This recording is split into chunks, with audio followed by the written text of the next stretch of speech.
what, when it comes to these metamaterials, do we have the ability to actually create the type of metamaterials that would be necessary in order to create a TicTac? Do we have that today, or can we have that soon? Okay, now wait a minute.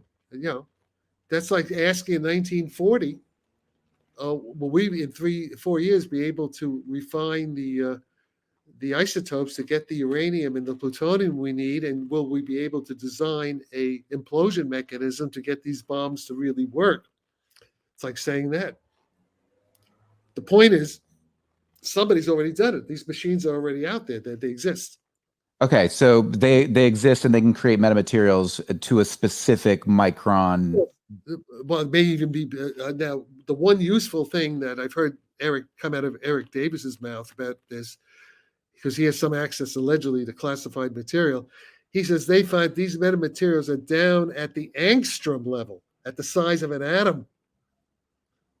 Much smaller, not even smaller than a micron, smaller even than a nanometer, than that 10th of a nanometer, okay, and maybe smaller than that. Who knows? So the point is, that's the big development problem.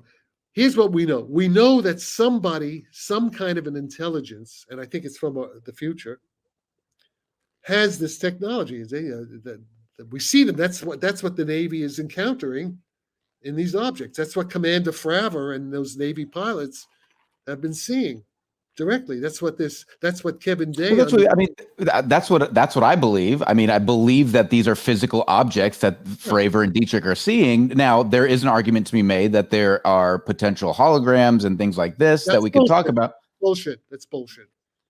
Total bullshit. Okay, so explain. So, but okay, so listen. If they knew what they were talking about, they would say, "Okay, Sarfatti, I'm going to shoot you down. Here, you're saying this, but it's this and this." They're afraid to do that because they know I'm going to wipe up the floor. They're not arguing with you on they're not arguing with actual theoretical physics. They're arguing with you, right? They're arguing on the basis of character assassination.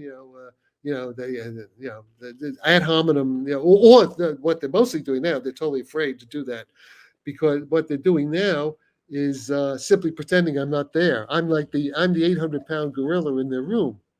Okay.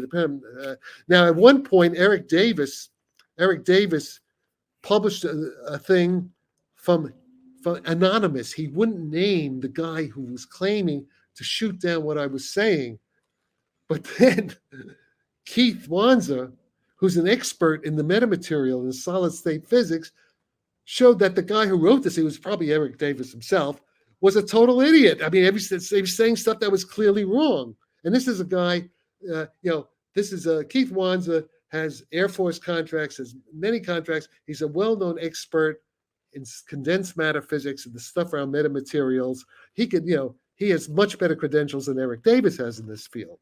And he's just exposed what Eric Davis was afraid to say that he wrote it, or whoever did write it, that it was total bullshit. It was a total straw man, red herring bullshit. It wasn't true. So they're lying. They're hiding the truth.